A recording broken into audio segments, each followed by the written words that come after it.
something that I could go on forever about, and this is overspending on your makeup kit. It's really important to build up a very solid portfolio. If you talk to anybody who is like a millionaire, they do not have one singular income source. Everything involving mental health can affect you and your business. Hey guys, welcome back to my channel, or welcome to my channel if you guys are new. I did a video over business tips for makeup artists, I think in the beginning of 2021, I want to say. I feel like I need to do an updated one because I've definitely learned a lot as a makeup artist through the last 2 years. This is going to be in a get ready with me style format, so all the products that I will be using on my face, I'll just leave them linked down in the description bar down below. The very first business tip that I want to bring up with you guys, do not use words that devalue what you do. Something that downplays it or makes it seem not as important as other careers. Yes, we may not have life-saving jobs like doctors, but at the same time though, we have very freaking important careers. So the fact that we are making people feel like the best versions of themselves, I think it's really important to change up the way that we word things. This is very apparent, especially with makeup artists who don't do hair. If I have inquiries per se that are like, hey, so do you do hair too? And my response usually, along with everybody else, I feel like is like, oh, well, I just do makeup, or I only do makeup. If you're using words like just or only, it devalues you as a makeup artist. It makes you seem like you are worth a little bit less because you don't do that other service. And that's why I think we need to more so say, I specialize in makeup. I have other hairstylists that I do highly recommend. So that's, I think, the way that people should be phrasing that. And in turn, you truly see the value in what you do and in yourself. Then the next thing I want to talk about is something that I could go on forever about, and this is overspending on your makeup kit. Just comment below if you guys have been guilty of this, because I swear every single one of us has. I understand that makeup kits are very, very important because obviously you cannot do your job without them, but I'm talking about buying things that are more so extra things. That's what I mean by overspending. So the main issue with this is that when you are overly buying for your makeup kit, it's going to be a very, very expensive thing that will be almost impossible to maintain because you're going to be losing a ton of money from it. Makeup has an expiry date, and if you're using makeup past its shelf life, you are now endangering the health and safety of your clients. Please make sure to track that really carefully. I personally have an Excel document where I track when I buy things and then track its expiry date, and then at that expiry date, I will throw stuff out. I just had to overhaul all of my eyeshadows and mostly all my foundations recently, and that's a huge expenditure. With that being said,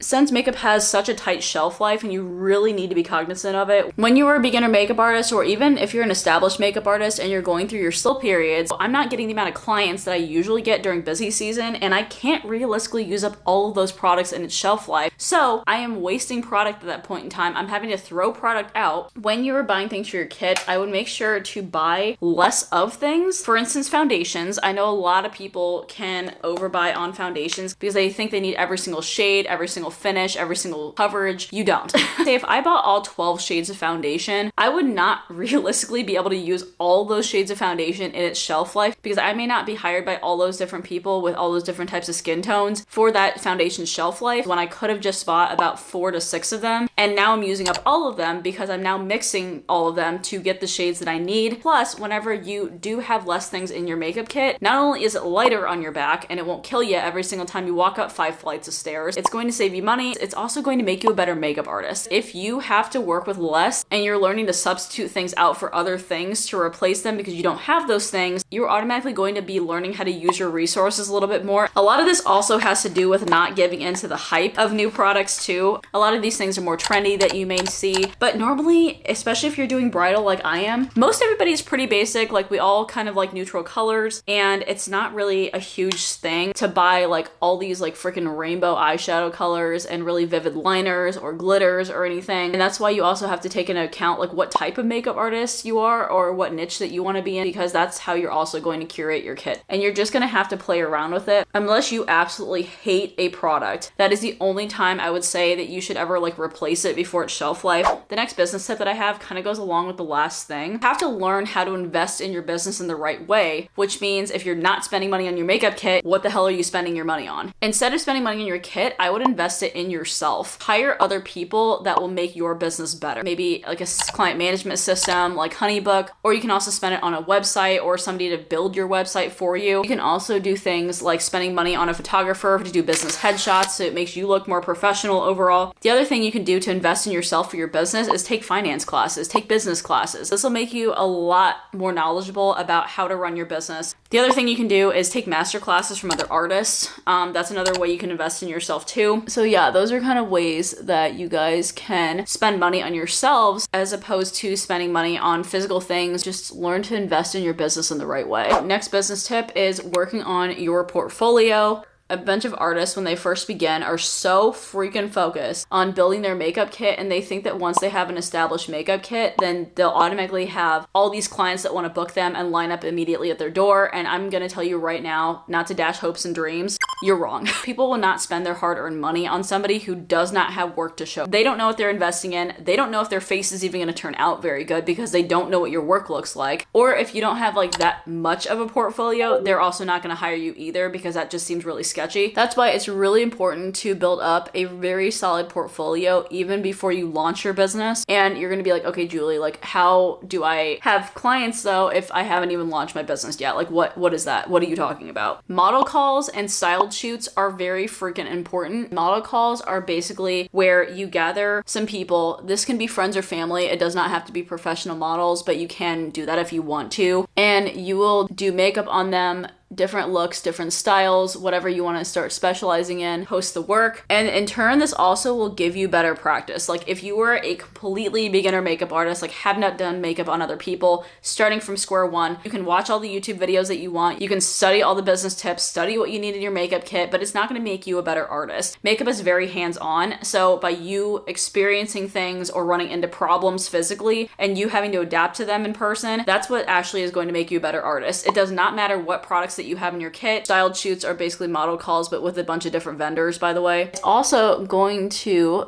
make you a more well-known artist because now you have all of these pictures that you can post on your portfolio, and in turn it makes you look like you're busy without actually being busy. Once you have like a good number of them, probably like 10 to 20, you're going to seem a little bit more legit to other people. If you do good enough work, that will lead you into getting paid clients. Now, the one last benefit from doing a styled shoot as opposed to just doing a model call by yourself, you have exposure to all the other vendors that you're working with. You'll be getting professional photos back from the photographer that you don't have to pay for, and then you'll get reposted on each and every one of those vendors' Instagrams or portfolios as well, and that'll ultimately give you more exposure to their clients and their audience. And also in the future, if you did a good enough job, that vendor is also going to refer you whenever their clients ask for a makeup artist. Just work on the portfolio building because that is a key thing when it comes to getting people to hire you. This leads me on to my next point, and this is make connections. Your clientele will seriously depend on how many referrals that you get from other people. They will also come from word of mouth from the past clients that you've had. So when you begin, it's really hard because you don't really have any connections with people. That's why you want to do as many styled shoots as you can do. You can also just email different vendors and just make a connection and introduce yourself and say, hey, my name is Julie. I'm getting started as a makeup artist. Here's my Instagram portfolio. And then you can say, if you have any clients that are looking for a makeup artist, would love it if you would pass on my information. The other thing I would work on doing if you are especially in the bridal industry is trying to get on vendor referral list. Every single wedding venue has a vendor referral list that they will refer their brides to. They'll send a packet of information and be like, hey, so this is the vendors that we recommend, and it'll be in different categories. So it'll be like photographers, florists, DJs, and then the glam team, which is hair and makeup. That's a really great thing because then all of those bridal clients that venue has will be exposed to you as a makeup artist. I have emailed wedding venues. I have DM'd them on Instagram. I've done everything to try to get on venue referral list too. I've gotten on a couple. You won't get on every single one of them. You may not even hear back from some of them, and that's completely fine, but it doesn't hurt to try. You just want to make as many connections as possible, and the more that your name gets out there, the more people know about you, hence the more people will want to hire you. This next business tip is something that probably goes against every single fiber of my being, and it's something that I have learned as a makeup artist within the last couple of years. So a lot of the times when you get business tips from like other makeup artists, they'll tell you that you need to take any single job that you can get your hands on when you first begin, because you'll need it for income or to gain connections, etc. And that is absolutely false. I'm gonna tell you right now that I wish that I did not take some of the jobs that I took when I was beginning as a makeup artist because of this mentality, because this is known as hustle culture. And honestly, I feel like hustle culture is such a toxic thing. You will get burnt out so quickly by trying to take all the jobs that you possibly can, not saying no to things. And I really wish that I had not taken those jobs because overall, I never gained connections connections from those people. Those jobs never went anywhere. Please go with your gut, go with your instincts. If it seems like a sketchy situation, or maybe the person is even too nitpicky, or you think that the vibe isn't there, do not take the job. I promise you, you are going to always get clients. So don't feel like if you pass up on that one opportunity, it's going to ruin your whole entire career, because it's not. There's this one inquiry about a couple of days ago that reached out to me very last minute. They admitted that they were about 50 years old. They wanted somebody who could minimize fine lines and wrinkles and make everything look poreless and flawless and anti-aging. And I'm like, okay, you have makeup all wrong. I will skin prep you, but the skin prep will not reverse 20 years of aging. They probably would have left unhappy. I would have been left unhappy because I probably would have been frustrated through the whole entire thing. That sort of thing you don't need in your life. Like, you don't need that sort of stressful situations in your life. The whole entire point of being in business for yourself is being able to pick and choose your clients. On a kind of different note, but also on the same topic, I also do not take people's appointments either that will haggle with me with my prices. It's almost kind of like saying that I am not worth the amount that I'm charging for my services. They're not going to fully appreciate my artistry. And why would you take on somebody who's not going to appreciate you? You don't need that toxicity in your life. You will find the clients that think you're worth it, that will freaking tip very well. Please refuse all the jobs that you need to when you first begin. You don't need to take every single one of them. Okay, the next business tip is something that I have misled you guys with in like previous business tip videos as well. If you guys want to attract your ideal clients, especially if you're going into bridal makeup artistry, it's nice to develop a signature style. If your clients went over your portfolio, they could see similarities in all of your makeup looks. And ultimately, clients will hire you for that style. I would describe my style as a neutral soft glam. So you're definitely getting like everything on your face. So I'm doing more of like a medium to full coverage foundation look, full eyeshadow, lashes, everything. So that's the makeup that I like to specialize in, and it's the makeup that I think looks the best. It's what I'm passionate about. Keep in mind, I do other things too. Like, I do photo shoots sometimes, and I'll do a full glam, like full on smoky eye for people, but I will not post that work because that's not the kind of clientele that I want to attract. I want to attract those people that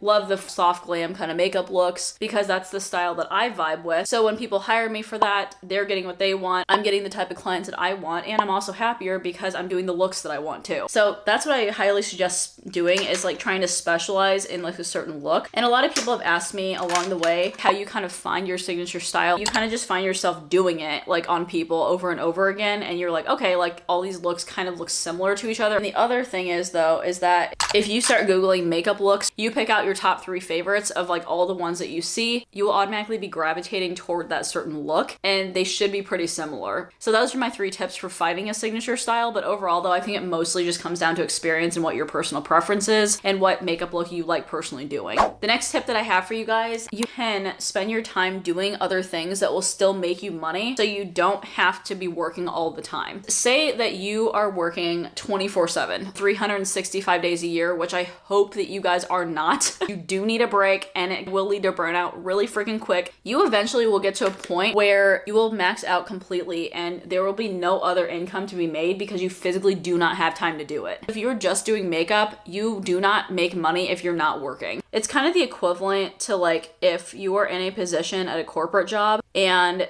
your boss is like, by the way, you're capped out at say like $25 an hour. Even if you work 40 hours a week, you're not going to physically be able to make any more because you can't make any more per hour in that position. So the only way to get yourself out of that cap is to go into a different position. You also don't want to be taking jobs that take up a lot of time that are not worth the money. Okay, so there is one job that I have made a story time on. So if you guys want to check it out, the whole entire thing with email receipts, I will link it up here for you guys. But in summary, it was one bride. She wanted me to travel 10 hours in one singular day. And she did offer to pay for travel. She offered to pay for a hotel room. But my whole thing is that I did not want to trade time for money. The next thing that kind of goes into this is that you also want to start diversifying your income. If you talk to anybody who is like a millionaire or even a billionaire, I promise you they do not have one singular income source. They have multiple streams of income going on. If you are not working with high profile clients,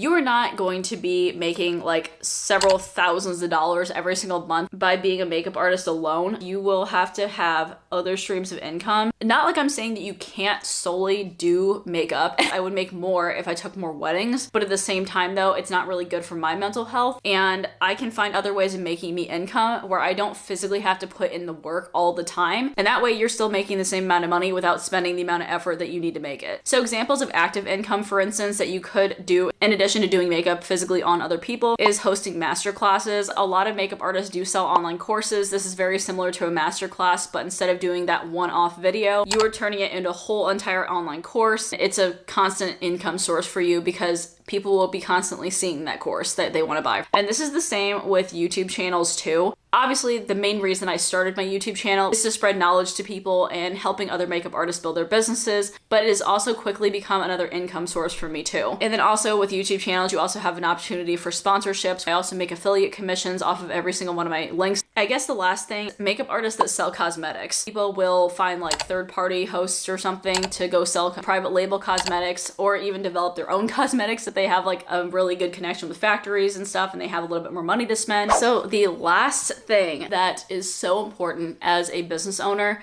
is take time for your mental health. Hustle culture is really real. You're thrown into jobs that you may not be prepared for. Stuff might be really overwhelming, and it's just really nice as a business owner to just take time for yourself. It's overwhelming to take care of every single thing by yourselves, especially if you're managing as many clients as I do. Like I usually take about like 40 to 50 brides every single year. And that's a lot of people to communicate with, respond to emails, messages. Social media is a whole entire job by itself, posting regularly, making contracts, sending them, building a website. Each of those things are its own separate job by itself. Sometimes when you become very overwhelmed and you don't take time for your mental health, you just get burned out, you shut down, you start hating your clients, you hate what you do, you hate everything around you, you even start hating your friends and family, and you kind of just want to hibernate and go up in a hole and never come out. Just take that family vacation. Just take the time away. Every once in a while, I just need to get out of town. I need to go somewhere else and not think about my job, not bring my laptop or anything, and just post on my social media and say, I'm gonna be out of town for a week, nobody bother me. I'm also an introvert, so I get burnt out and my social battery gets drained a lot quicker than people who are extroverts. So I also need to be mentally aware of that every single time I'm doing things too. Whenever I get burnt out personally, I feel like I am doing a disservice to my clients. I am now at a higher end price tag in my city. If I'm not 100% there myself,